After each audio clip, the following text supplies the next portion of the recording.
Bonsoir, chères téléspectatrices, téléspectateurs. Merci d'être au rendez-vous de votre émission Politis. Je reçois ce soir l'ex-diplomate, l'écrivain, l'activiste des droits de l'homme, M. Mohamed Saïd Ould Hamoudi. Bonsoir, monsieur. Bonsoir. Et merci d'être parmi nous. Voilà, brève présentation de mon hôte. Mohamed Saïd Ould Hamoudi, né le 23 mai 1942 à Attar, écrivain, journaliste, diplomate et consultant international. Il a notamment servi comme conseiller d'ambassade au Caire, à Washington et à Rabat, secrétaire général à la présidence de la République à un moment. Il a été ensuite représentant permanent de la Mauritanie auprès des Nations Unies à New York de 1980 à 1984, conseiller du ministre des Affaires étrangères et chargé de mission au même département. Nommé ambassadeur auprès des États-Unis d'Amérique 2000 à 2002, il était admis à la retraite en 2002. N'est-ce pas, Monsieur Excellence? Absolument. Voilà. Excellence. Voilà. Merci beaucoup. Merci l'ambassadeur. Monsieur l'ambassadeur, bonsoir. Pour commencer, nous allons parler de vous-même, Excellence. Voilà. Merci. Vous êtes né à Attar, où votre père, Hamoudi Daha, était un personnage très célèbre. Quel souvenir gardez-vous de cet homme, de ses relations et de sa générosité? Générosité, un peu, tout le monde la connaît. Ce que je sais, c'est que c'est un homme d'une compréhension étonnante à l'égard des gens et qui a une qualité qui m'a toujours impressionné, c'est le fait qu'il ne porte pas jamais de haine contre personne. Et M. Mesmer, qui a été Premier ministre français, qui a été gouverneur de la Mauritanie, commandant le cercle d'Adrar, m'a dit, quand il est venu ici en 1989, il m'avait d'ailleurs il a préfacé une biographie générale que j'ai écrite. Il m'a dit, avec mon neveu Ahmed Salmoulek Hali Rahmou, qui était une affaire étrangère, il nous a dit, je suis sûr que votre père n'a pas d'ennemis, vous n'avez pas d'ennemis en ce pays, parce que, comme Français, Moudi était notre père, mais il n'a jamais accepté d'être l'ennemi de qui que ce soit. Et c'est ça, je crois, sa qualité principale, c'est le fait qu'il était ferme dans ses positions, dans ses trucs, mais il n'avait pas d'ennemis. Très bien. Et très jeune, vous avez été attiré par le journalisme. Comment cela s'est-il passé et quels souvenirs gardez-vous encore de l'exercice de cette profession? Et comme journaliste, en réalité, j'ai fait on a fait un concours en Mauritanie et certains territoires pour recruter des élèves pour le centre, pour les écoles de journalisme à Paris et à Lille. Avec mon ami Allah Rahmou Yadal Ould Cheikh, nous avons été tous les deux pris parce que nous avons été admis et moi j'ai fait le CFJ à Paris et lui il a fait Lille. Je suis retourné comme rédacteur au journal, ensuite rédacteur en chef de la radio et ensuite directeur du journal Chab, mais tout cela en 4 ans. Et depuis lors, je dis toujours que je suis un journaliste défroqué, mais je reste dans le cœur un journaliste. Très bien. Pensez-vous que la presse mauritanienne a beaucoup évolué aujourd'hui? Ah, terriblement. Terriblement. Aussi bien en quantité qu'en qualité. D'abord, comme l'univers entier, il y a les tics. Le journalisme, par exemple, un ligne qui s'est développé énormément. Il y a les radios libres, il y a les télévisions libres, il y a la presse. De notre temps, les quelques journaux qu'il y a eu, c'était des journaux ou clandestins ou ceux de la jeunesse.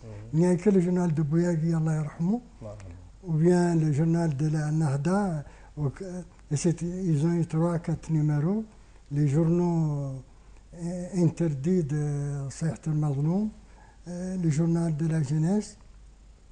À part ça, le premier journal, c'est en 91 en réalité, pour la nouvelle réforme. Et je crois que ça a créé un élément important. D'abord, une opinion publique extrêmement diversifiée. Ensuite, ça met à la disposition des gens, et dans toutes les langues, même en polar, j'ai vu, des journaux, et il y a une diversité d'opinions qui est extrêmement importante. Et je crois que la diplomatie, plutôt la démocratie, c'est moins les partis politiques que les libertés et la diversité des opinions et la capacité de pouvoir exprimer son opinion. Très bien. Vous avez été aussi un diplomate. Dans quel pays avez-vous servi et comment avez-vous trouvé cette profession? C'est une grande école. Je suis parti, en réalité, mon premier poste a été le Caire. Et j'ai dit toujours que ça a été pour moi un retour à mes sources culturelles arabo-islamiques en réalité. Notre ambassade du Caire couvrait Bagdad, Damas, Beyrouth, Khartoum, Addis. Et ça a été une grande expérience, d'autant plus que j'ai eu la responsabilité en tant que premier conseiller de l'ambassade au Caire d'aller faire un rapport sur l'ouverture de nos deux ambassades, l'une à Hayy Rumman à Damas et l'autre à Hayy al-Abbasiyya à Bagdad. Et donc, l'ambassade du Caire a été mon université. Et de là-bas, j'ai été envoyé aux États-Unis comme conseiller d'ambassade. Et vous pouvez le demander à tous ceux qui ont servi aux États-Unis. C'est une chance exceptionnelle que de servir dans ce continent. Ce continent, je parle des États-Unis, le seul pays des États-Unis, un pays qui donne une impression, une apparence de naïveté, d'oublier des trucs qui n'est pas le leur. Or, en réalité, le monde, sous toutes ses formes, politiques, diplomatiques, militaires, financiers, c'est à partir de New York que le monde est dirigé en réalité. Bien sûr, bien sûr. Et quel souvenir gardez-vous de votre expérience aux États-Unis?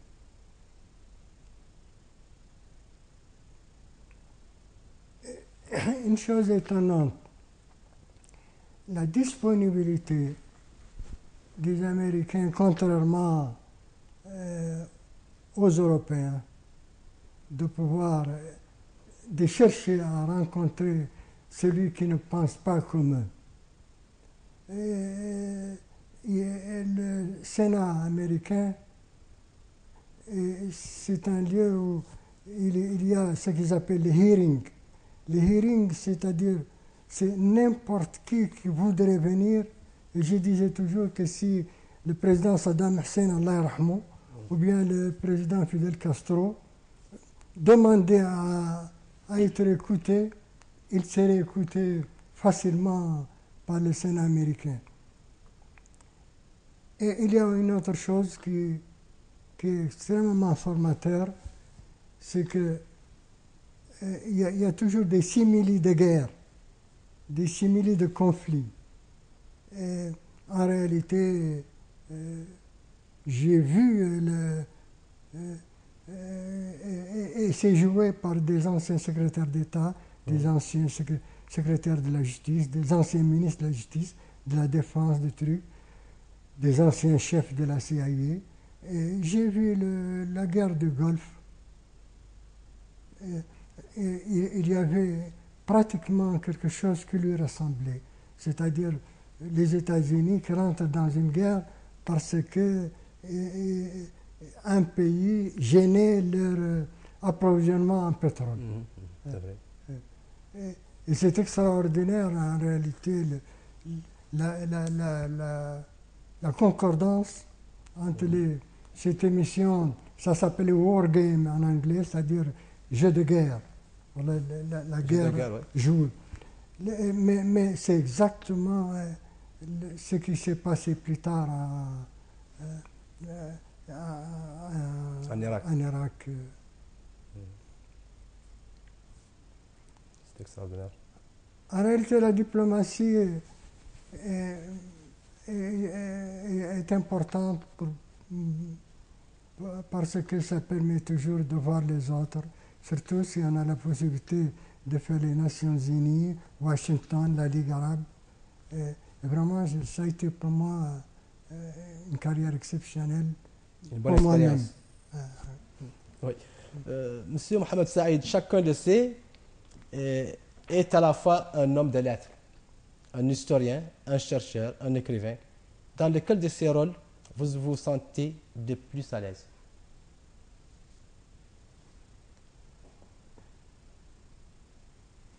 Peut-être l'écrivain. Pourquoi? J'aime écrire.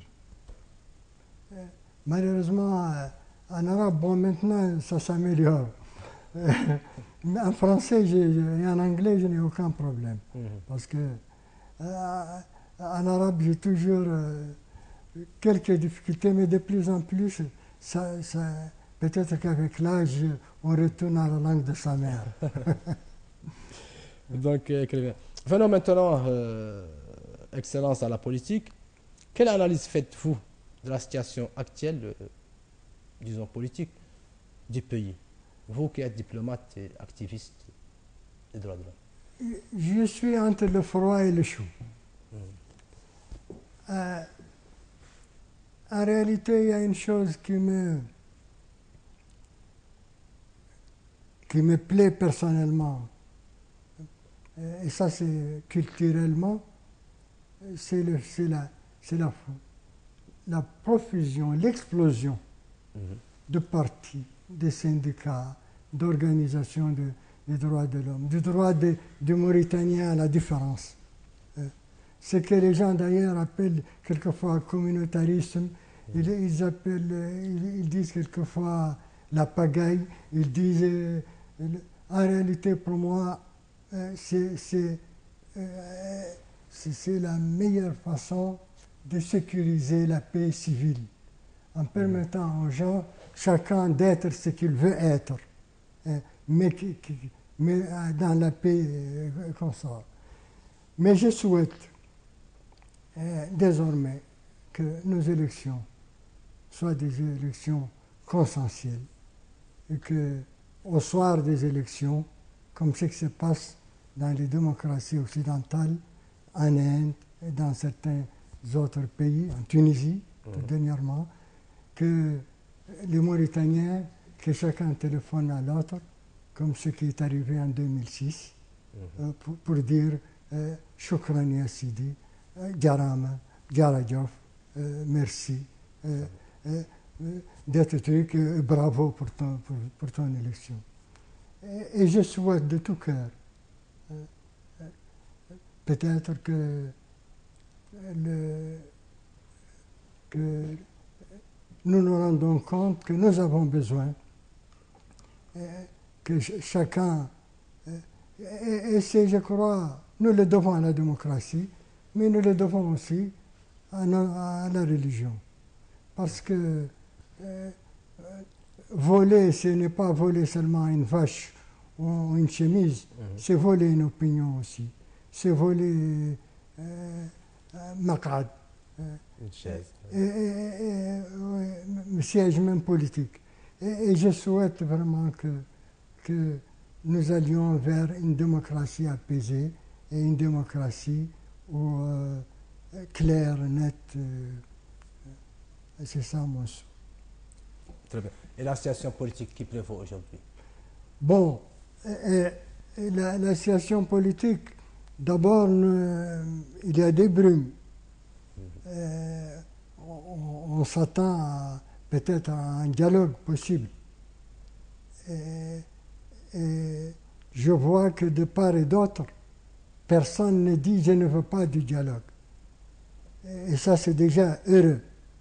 Parce que C'est un bon signe, ça. c'est un bon signe.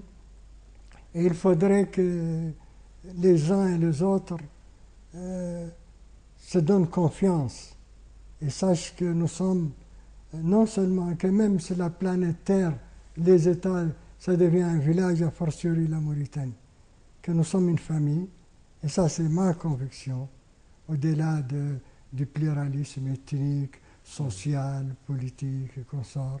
Nous sommes une famille et que nous avons à sauver la paix civile, nous avons à donner aux Mauritaniens le truc d'être reconfortés. Ensuite, nous entendre, c'est l'essentiel, et être différent sur beaucoup de choses. Parce que le multipartisme, c'est aussi une richesse, et c'est peut-être c'est une chance pour les citoyens lambda. Ouais. Et que conseillez-vous les deux parties aujourd'hui? De s'asseoir,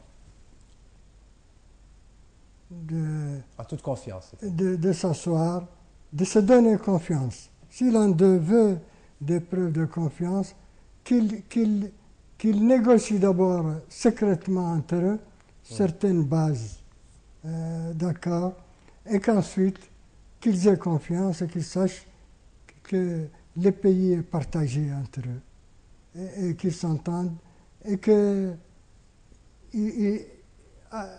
au-delà des problèmes électoralistes, qu'ils puissent s'entendre. Et ce n'est pas obligé que ce soit devant nous autres dans la rue, qu'ils jettent les bases d'un minimum de choses sur les problèmes qui se posent au pays pour dire, de créer une complicité entre eux pour la solution des problèmes encore pendants concernant l'unité nationale.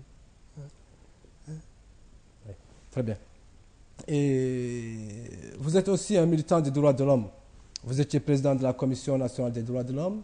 Quel regard portez-vous sur des questions relatives à l'esclavage, au passif humanitaire et aux conditions socio-économiques de la population? J'ai presque dit ça d'une manière floue, et je vais le dire d'une façon précise. Voilà. L'esclavage est une tare. Et ce n'est ni le fait d'une ethnie, ni le fait d'un pays, ni d'une religion, ni d'une... L'humanité entière a été esclavagiste. Il y en a qui ont dépassé ça. Il y en a qui sont encore, il y a les diversités de classes. En Mauritanie, et je le dis toujours, l'esclavage tel que vous êtes plus jeune que moi, vous n'avez peut-être pas connu, tel que je l'ai connu moi, dans certaines régions, c'était un esclavage qui est moins féroce que dans d'autres pays, mais qui était terrible. Tout esclavage est féroce. Ouais. Parce que le fait que quelqu'un puisse être vendu, et le cadi faisait des actes devant toi. Et vous voyez une personne dont la cuisse appartient à quelqu'un et la tête appartient à quelqu'un d'autre. Divisé. Et cet esclavage, chez nous, les arabophones, chez les Poulards aussi, il y avait une forme d'esclavage. Chez les Soninké, il y a une forme d'esclavage. Chez les Wolofs, c'est atténué, mais ça existait. Et il subsiste encore des cas d'esclavage effectif. Moi, je les ai rencontrés en tant que président du Conseil. Et il y a en plus les séquelles, effectivement. Et je dis toujours des séquelles, en réalité. Les gens voudraient croire que c'est plus doux. Les séquelles sont plus graves qu'une maladie. Quand vous avez la poliomyélite, la maladie elle-même n'est pas grave, mais ce qui est grave, c'est qu'après, vous boitez. Ouais. Là, c'est le remède, العينين, je ne sais pas comment on dit ça en français, je perds beaucoup mon latin. La conjonctivite ou... Là, oui, en réalité, les maladies des yeux, au début, c'est gênant. Mais ce qui est gênant, c'est les séquelles. C'est quand vous ne voyez plus. Et donc, on n'a pas à discuter sur ça. Il y a un feu. C'est un drame. Et il s'agit de les circonscrire d'une façon vraie. Il y a des cas qui ont été trouvés. Et la justice a été plus que clémente à l'égard de gens. Et ce n'est plus autorisé, ce n'est plus permis. Et au-delà de l'esclavage, les quelques cas, ou les dizaines de cas, ou les milliers de cas, quel que soit le nombre, un seul cas d'esclavage, c'est scandaleux. Ouais. Il faut l'éradiquer d'une façon réelle, et il faut que la justice soit claire, nette et précise. Mais les séquelles sont aussi graves, effectivement, et c'est sous plusieurs formes. Ces esclaves qui forment l'essentiel de notre société, ou ceux qui sont d'origine esclave, ce sont ceux-là qui sont les plus pauvres de la société. Mais ce sont ceux-là les créateurs de richesses. Aussi bien comme ouvriers, comme agricoles, comme ouvriers effectifs, comme transporteurs, comme planteurs, comme c'était les créateurs de richesses. Et il faut que le travail soit valorisé. Il faut que le travail soit valorisé et il faut que l'école aussi serve à atténuer les différences entre les catégories sociales, entre esclaves, anciens esclaves, autres personnes de conditions, disons, de conditions infirmantes, voilà, défavorisées. Il faudrait que, par le travail, et dans tous les pays du monde, il existe encore des formes, des séquelles d'esclavage en Europe. En Russie, c'était les moujiks. La révolution les a peut-être libérés, mais en Arabie Saoudite, c'est en 1964 que les esclaves ont été libérés par le roi Faisal. Il faudrait carrément, et quand on fait un tribunal qui criminalise l'esclavage, quand la Constitution, il faut bien trouver, c'est parce qu'il y a bien des cas, et tout le monde le sait, et ce n'est pas la peine de fermer les yeux. Le passif humanitaire, et à propos, je n'ai pas parlé des organisations des droits de l'homme,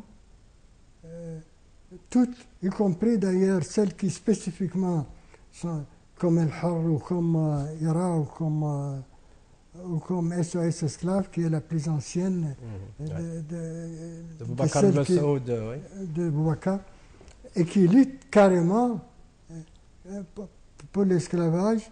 Il faut les favoriser, et les pouvoirs publics ont le devoir de les associer à tout ce qui concerne cette tranche de trucs, comme le manifeste qui a été fait, qui a une forme qui est plus proche de celle des SOS Esclaves, parce que c'est une organisation qui c'est un manifeste pour les droits économiques, sociopolitiques des Haratin, mais c'est le comité permanent, comme le comité national, est composé de gens de toutes les ethnies, et donc c'est un combat un peu comme les combats naturels qu'il y a eu par exemple en Amérique et en Afrique du Sud, où l'ANC et le NAACP, c'est-à-dire la Convention pour l'avancement des gens de couleur, c'était des organisations multiples par la couleur, par la religion, par la forme. Le passif humanitaire est un truc scandaleux, en réalité, qu'en plein Ramadan, des Mauritaniens et des soldats en plus soient tués par leurs camarades. Ça, c'est quelque chose qui n'est pas supportable. Mais moi, j'étais président de la Commission des droits de l'homme. Je sais que j'ai travaillé avec les organisations, notamment les veuves et les ex-orphelins qui sont devenus des hommes. Et je pense qu'ils étaient prêts, en réalité, à dire... À pardonner. Oui, à dire surtout que ce n'est pas par une guerre civile qu'on règle ça, qu'ils sont touchés, mais qu'ils voudraient qu'un processus soit fait, c'est-à-dire un devoir de vérité pour savoir qui a tué leur... et où un devoir de justice, qui peut être une justice d'ailleurs qui s'est passée en Afrique du Sud, au Maroc, où les gens sont condamnés, mais sans peine. Après, il y a les compensations à l'égard des gens qui souffrent depuis 1991. Ensuite, et il y a le pardon. Et ils disent, nous rencontrons certains de ceux qui ont tué nos fils dans la rue. On n'a jamais essayé de les... Donc, il y a eu la prière, et c'était bien, la prière de Kaïdi, mais après, il n'y a pas eu le processus. Il devait y avoir une commission qui devait en réalité regarder ces problèmes et les régler. Après, ça a été une des décisions, je crois, des États généraux qui ont eu lieu concernant ce problème. Absolument. Et la suite n'a pas été donnée. Et c'est la même chose pour les problèmes des réfugiés. Les problèmes des réfugiés, la Mauritanie s'est débarrassée relativement des réfugiés qui étaient au Mali. Et ça, c'est le président de la Commission des droits de l'homme et qui a juré devant le Coran de nous dire que la vérité là, pour ce qui est des droits de l'homme. Et ils sont rentrés, mais il y a deux choses que nous n'avons pas fait. Le premier, c'est que ces gens devaient avoir tous leur papier d'identification, d'état civil. Secondo, il devait y avoir une option.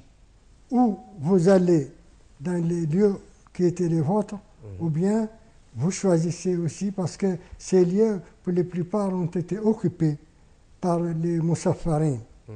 Et je suggère personnellement qu'on fasse, avec l'appui de bailleurs de fonds, ils étaient prêts à le faire, des villages et des lopins de terre ou des trucs pour dire aux gens, si vous voulez ça, sinon, vous serez à côté de votre village et vous fraternisez avec les Moussafarines qui sont dans des conditions presque les mêmes. C'est tous des exilés et c'était possible. Et je pense qu'il y a eu des lenteurs, il y a eu des retards qui ne sont pas bien. Et il faut résoudre ce problème parce que c'est aussi une plaie de visage qu'il faut soigner. Et c'est la même chose pour les gens qui ont été révoqués.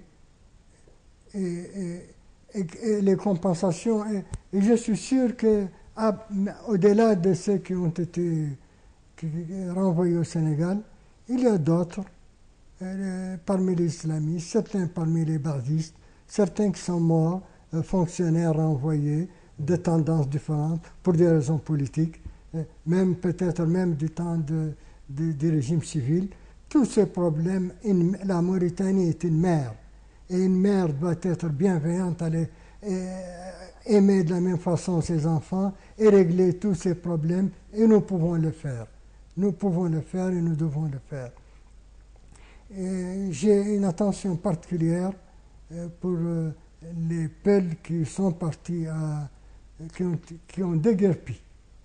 Parce qu'ils avaient peur, certains d'entre eux ont été tués, ils sont partis au Mali. J'ai entendu un ministre dire on ne les a pas renvoyés. on les a bien renvoyés. Il y a des gens qu'on a mis au Sénégal, il y a d'autres qui sont partis par peur. Et la Mauritanie ne doit laisser aucun de ses fils à l'extérieur. Mais il est bon aussi, et ce n'est pas la mer à boire. C'est 5 000 à 10 000 Peuls qui sont au Mali. Certains d'entre eux, sans doute, sont déjà rentrés. Il faut régler tous ces problèmes pour que le pays démarre sur une base réelle. Et ça, c'est ma conviction. Ouais. Avez-vous suggéré au président de la République de solutionner ce problème de réfugiés maliens lors de votre remise du rapport de la Commission nationale des droits de l'homme? Sans aucun doute, je dois en avoir parlé parce que je lui ai remis le rapport, mais dans le rapport lui-même, on parle de ces problèmes. Tous ces problèmes, en réalité, les deux rapports que j'ai remis, le premier au président Sidi El Cheikh Abdallahi, le deuxième au président Mohamed El Abdel Aziz, tous les deux parlaient de tous ces cas. Et je vous assure que c'est en mon âme et conscience. Et aux deux, j'ai parlé aussi franchement de tous les problèmes. Et j'avoue n'avoir rencontré d'eux que compréhension, en tout cas. Chacun d'eux m'a dit comprendre que le pays a besoin en réalité de soigner ses plis. Donc, il n'y a pas eu de suite depuis lors? Il y a eu un certain règlement. Il y a eu certains règlements, notamment pour les réfugiés qui étaient au Sénégal. Mais pour le Mali, il n'y en a pas eu. Je n'ai pas vu ça. En tant qu'activiste, n'avez-vous pas soulevé ce problème aux autorités? Je le soulève chaque fois que j'ai la possibilité de voir des autorités, évidemment parce que j'estime que c'est notre devoir à tous de faire que aucun Mauritanien ne puisse être banni, aucun Mauritanien. Surtout que ce n'est pas, c'est des problèmes faciles à résoudre. Et j'ai toujours pensé, mais je ne suis pas dans les affaires directes, donc je ne suis pas au courant de ce que fait la commission, ou de ce que fait le commissariat, ou ce que fait les ministères intéressés, mais j'ai toujours souligné, aussi bien au sein des organisations qu'aux responsables, qu'un pays, une mère ne doit pas laisser, même une mère poule ne laisse pas son poussin sortir de la basse-cour. Ouais. Vous avez dit que vous avez été témoin d'un cas d'esclavage. Plusieurs. Plusieurs. Ah, oui, plusieurs. Comment avez-vous réglé ce cas? Êtes-vous allé jusqu'au bout? On est allé jusqu'au bout. Expliquez-vous. On est allé jusqu'au bout, c'est-à-dire qu'on a envoyé des missions qui ont ramené les gens ici et on a demandé en réalité à l'époque au ministère des Affaires sociales de pouvoir aider ces familles à s'installer et s'ils ont les leurs, de les aider avec un pécule pour aller chez des gens. Et il y a eu des cas aussi où les organisations des droits de l'homme ont porté plainte. Contre les maîtres de ceci. Contre les maîtres. Et il y a eu 1 ou 2 procès où des gens ont été condamnés. Mais ils étaient condamnés à une prison symbolique et ils étaient libérés au bout de 3 mois, 4 mois en liberté provisoire, en provisoire semble-t-il qui dure. Ça semble que c'est pour absolument. Voilà. Monsieur le Président, parlez-nous un peu de quel rôle joue Tadamoun, la dernière institution que doit-elle faire? Quel rôle doit-elle jouer, c'est ça? Je pense que Tadamoun est une bonne initiative, comme une chose. Pour son objet, qui est, comme vous le savez, aider en réalité tous ceux qui souffrent de l'esclavage, qui ont souffert de l'esclavage d'après et même elle a même le droit d'ester. Donc, ce que j'aurais souhaité, et ça c'est ma conviction, c'est que Tadamoun, quand on crée une organisation comme ça, comme d'ailleurs avant la première organisation qui ne s'occupait que des réfugiés, oui. Il faut faire une espèce de des états généraux ou une large consultation avec les organisations des droits de l'homme qui sont spécifiques à l'esclavage et pour savoir avec eux quels sont ce que vous aurez conseillé. Ensuite, ils auraient pu vous indiquer en réalité. Actuellement, ils font, paraît-il, un travail, ils achètent des charrues, ils achètent des vaches, ils construisent des écoles, des mosquées, des dispensaires. Je suis tout à fait d'accord que tout cela est bon, mais il faut consulter les gens chez qui on se rend. Quand vous venez dans un village, parce que moi je sais des cas où ils ont construit une mosquée et une école dans un lieu où il y a une mosquée et il y a une école. Ces gens ont besoin peut-être que ces écoles soient équipées. Ils ont besoin que ces écoles que des enseignants viennent alors que c'est des écoles désertées. Ils ont besoin peut-être qu'on leur fasse un poulailler, que l'on fasse un petit troupeau de trucs, qu'on les aide pour les trucs, qu'on leur fasse une petite retenue d'eau. Il faut que le Tadamoun ne vienne pas pour donner seulement, et c'est bien la générosité, mais qu'ils viennent aussi pour discuter avec les gens, qu'est-ce qui vous manque, ce dont vous avez besoin. Ça, c'est extrêmement important, je crois. Ensuite, j'aurais bien aimé aussi qu'ils fassent une étude. Il y avait une étude qui était préparée par l'Union européenne et le PNUD. Et c'était même en 2007, je crois. Je venais d'être. Et le gouvernement d'alors, c'était je crois, le premier gouvernement de Sidi. Il a été bloqué par ce gouvernement à l'époque, par les ministres intéressés. J'ai eu une réunion avec eux parce que le consultant qui a été pris, je ne veux pas nommer son nom, il nous a été imposé. Ce consultant est un Mauritanien, un des plus grands professeurs de Mauritanie, un homme d'une grande intégrité. Je leur dis, si ces étrangers prennent un Mauritanien spécialiste des sciences sociales, qui parle arabe, qui parle français, qui parle sans doute anglais aussi, et nous n'avons pas à nous opposer. Or, je n'ai jamais compris les raisons de ce refus, et il devait s'occuper à faire messa, comment on dit messa, c'est faire une... Vous voulez dire... C'est un peu une mission d'évaluation. D'évaluation de l'impact de l'esclavage en Mauritanie.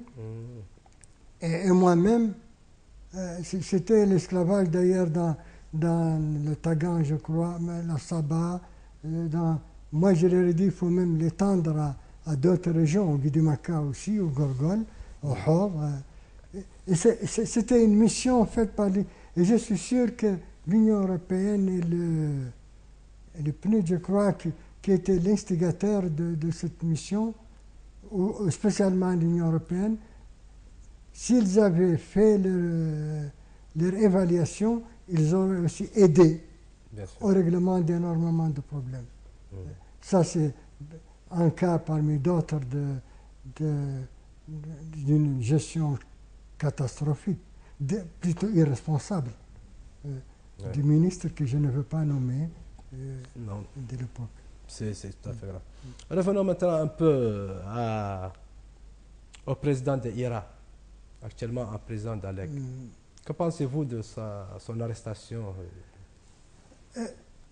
Moi, la loi est la loi, mais telle qu'elle se présente, je pense que Biran, que cette caravane qui traitait du foncier, l'État aurait dû encourager ça. L'État d'Amon aurait dû apprécier ça et leur dire, vous me communiquez vos appréciations, je vais vérifier. Et depuis le Brakna jusqu'à Rosso, ils ont fait leur truc, il n'y a pas eu d'incident. C'était une organisation, je crois que c'était l'organisation COM, c'était autorisé. Ils viennent à Rosso, Biran qui partait au Canada, est arrêté.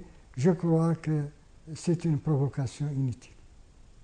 Et que si les pouvoirs publics n'auraient pas dû les juger, ni même l'arrêter avant. Ni l'arrêter, ni le truc. Et ensuite, ce tribunal doit être refait et ces gens doivent, en principe, et c'est ça qui est normal, être libérés. J'ajoute que 10 personnes ont été arrêtées et comme par hasard, il n'y a que 3 qui sont. L'un d'eux d'ailleurs était en liberté, M. Djibi. Djibi de Kautal, oui. Et par conséquent, il n'y a pas. On aggrave un problème qui a priori n'en est pas un. Quelqu'un qui commet un délit ouvert ou qui fait quelque chose contre la loi, personne d'entre nous peut parler, mais aussi les parodies de justice, ce n'est pas bien. Ça ne consolide pas la paix civile et les autorités, on m'a dit que Biran, plutôt les gens, il y avait Ibrahim el-Beid qui était dans la caravane, qu'ils avaient le rapport définitif, ils allaient le remettre au Wali du Tarzan. Entre ça et puis quand on dit rébellion non armée, ça ne vaut pas 2 ans de prison. Vraiment, c'est dommage. On dit, Excellence, que Biram a été créé par vous-même. C'est-à-dire, il est devenu activiste des droits de l'homme après que vous, en tant que président de la commission des droits de l'homme, l'ayez intégré dans votre commission. Pas vrai du tout. Parce qu'avant, il n'était pas... Biran, moi, il était des SOS esclaves. Il était je l'ai rencontré aux journées de 2006. Il était très passionné pour sa cause. Il est très passionné. Avant qu'il n'intègre la commission des droits de l'homme. Il n'avait pas intégré. Moi, j'ai présidé la réunion, on a eu même un clash, parce qu'il ne voulait pas que quelqu'un parle, et que moi, j'estime que toute personne a le droit de parler. Mais pas du tout.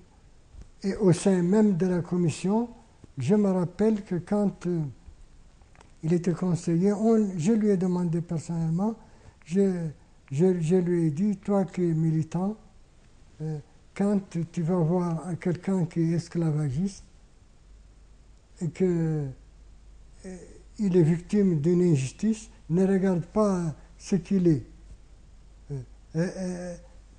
Règle son problème et puis après porte plainte contre lui si tu as un problème, si SOS Esclave a un problème.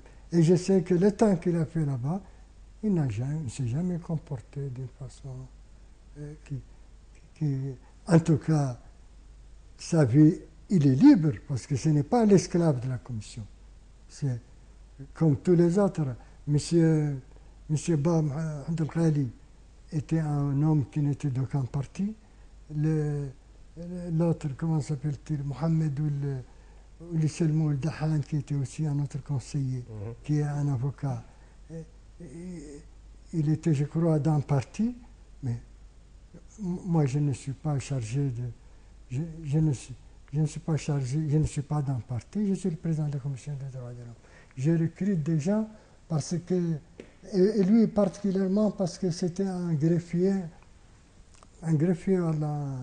Il était greffier. Oui. Et il parlait l'arabe et le français de la même manière.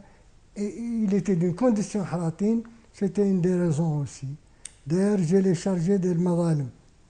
Parce que pensant que le Torodo et le Mouinou, ils ont moins souffert de zulm. C'est excellent. Et il a été correct tout le temps qu'il était à la commission. Il pouvait déborder ailleurs, il n'a pas de compte à rendre à Ould Hamoudi. Très bien. Ah, exactement, Ould Hamoudi.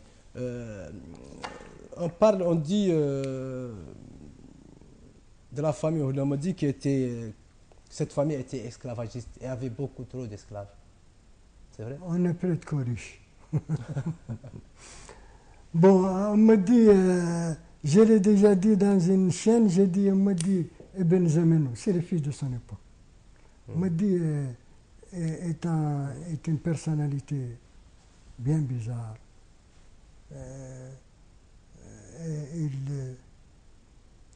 Et malgré que son père n'est même pas de la tribu dont il a été chef de la section du groupement Attar, c'était des gens beaucoup plus âgés que lui qui l'ont désigné parce qu'il était connu pour son intégrité, pour aussi ça.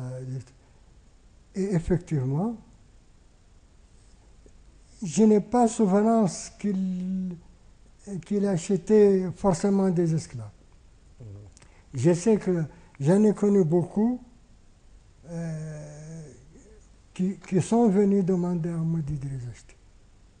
Et à l'époque, comme j'ai dit, la vente des esclaves était libre, mais Hamoudi était aussi un grand libérateur des esclaves.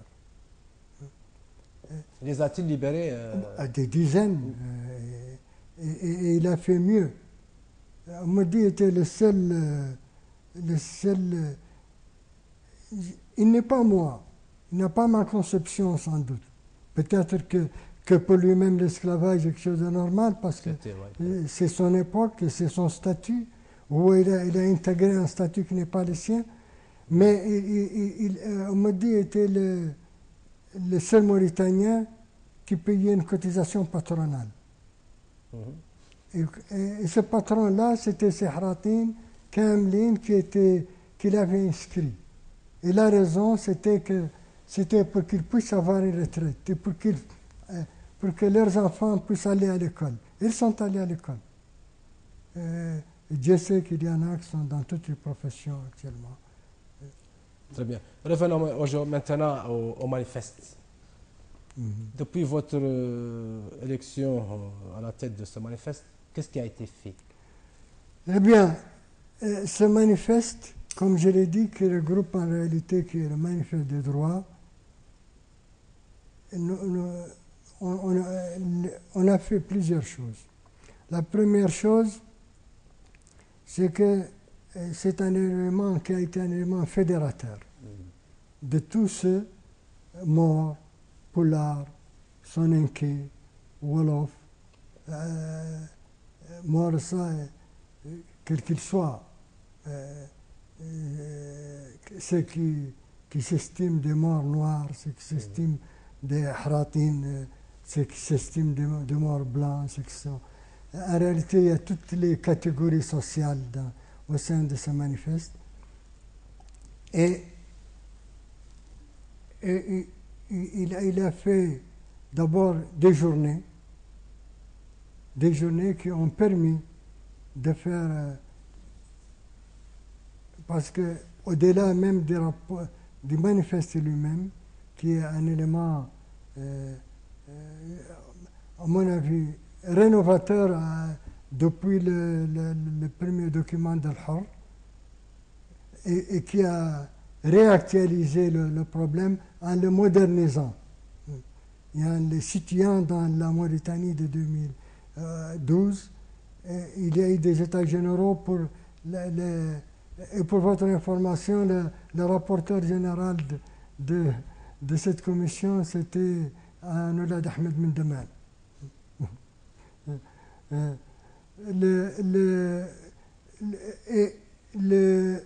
Et puis, il y a eu, nous avons fait donc 2 jours à Maurice Centre, ce qui ont permis de faire un document pour la mise en pratique de ce truc. On a... Oui, mais que revendiquez-vous aujourd'hui? Nous revendiquons que le problème des Hratines soit l'objet d'états généraux de tous les Mauritaniens. Le problème de l'esclavage dans sa forme initiale. Qu'on trouve le moyen de libérer juridiquement, effectivement, matériellement, les gens qui sont...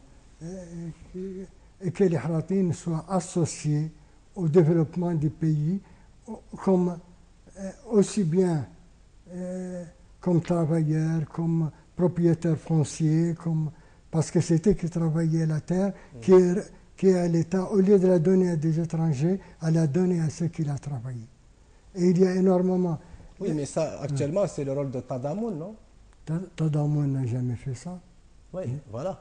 Je crois que le manifeste doit d'abord le manifeste pose des problèmes. Il a posé des problèmes concrets qui se posent. Et il a dit aussi le fait que les Hratines ne profitent pas de l'enseignement qui est la première base de la promotion. Que les travailleurs c'était les portefeuilles, c'était les créateurs de richesses dans ce pays par leurs mains, c'est eux. Et que le travail manuel doit être réévalué. Il y a énormément de choses que ce manifeste a mis en exergue et en demandant au pouvoir public de prendre les initiatives en ce sens en réalité.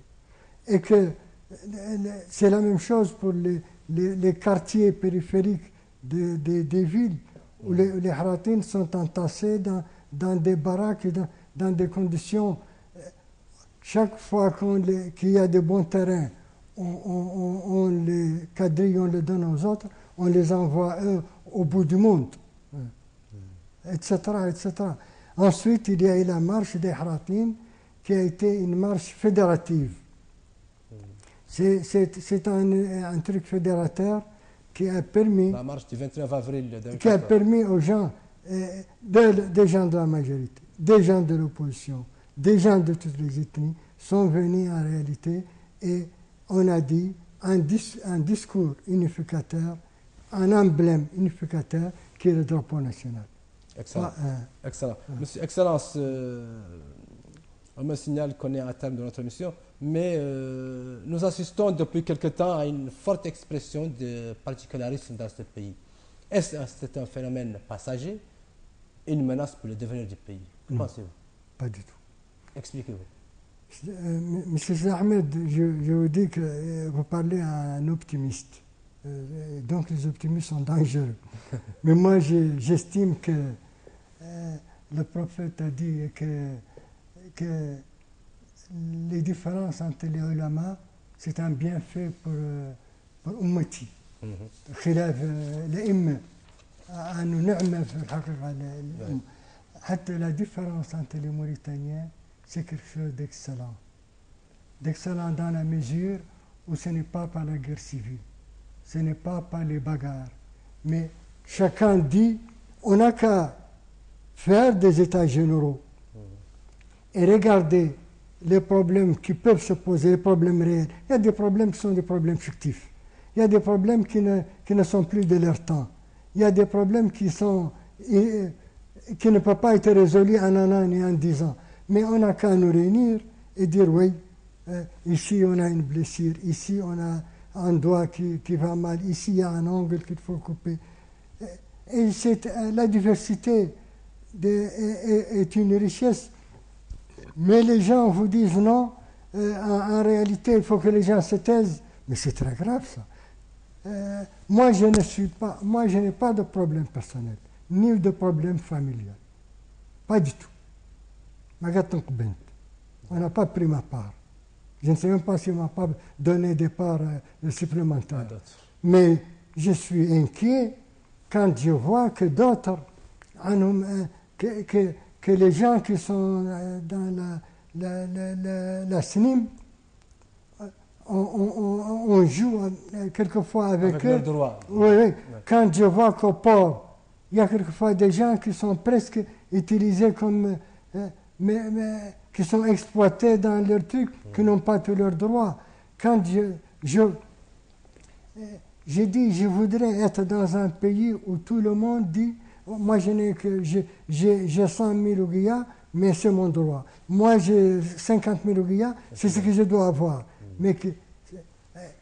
Et donc, c'est le problème des langues nationales aussi. Il faut... Tout ce qui est mauritanien doit être beau et protégé.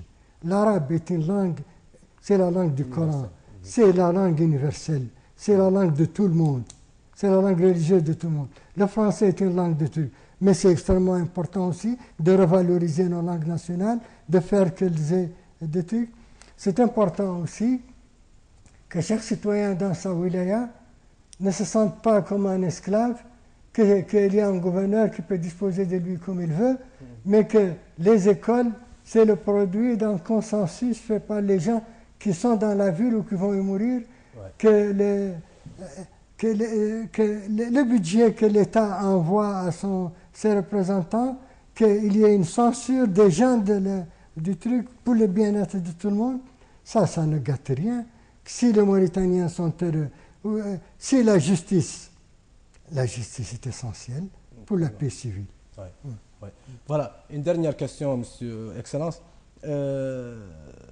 J'ai Monsieur Samba Cham, président de FPC, ex-Flamme, que j'ai invité dernièrement, ne cessait de parler ou d'utiliser le mot arabo-berbère pour les mots. Que pensez-vous de ce mot? Est-ce péjoratif ou l'arabo-berbère, c'est ce qu'il faut dire intellectuellement au mot? Ce n'est pas les morts, c'est ceux qui parlent arabe, n'est-ce pas? Et qui sont regroupés en des castes et en des trucs. Ce n'est pas à monsieur Samba Cham ni à quelqu'un d'autre de dire à arabo-berbère. Si les morts estiment qu'ils sont arabes, c'est d'entre eux qui se dit je suis arabe, quelqu'un de correct doit lui dire tu es un arabe. Celui qui dit qu'il n'est pas un arabe est libre aussi. Et par conséquent, ce n'est pas à quelqu'un d'autre de dire vous êtes des berbères, vous êtes des arabo-berbères. D'autant plus que le berbère n'est même plus, je crois, une langue. Et tout dernièrement, quelqu'un m'a dit que le terme usuel qu'on disait Hal-Pularen, c'est-à-dire les gens qui parlent Peul, que même la communauté qui parle le Peul, c'est-à-dire les couleurs, les Peuls et les autres qui sont d'origine autre, mais qui sont devenus des Alpolars. Tous disent nous sommes des Polars. C'est le terme qu'ils consacrent. Et par conséquent, ce n'est pas à moi de dire vous êtes des Alpolars ou Toumetkarir.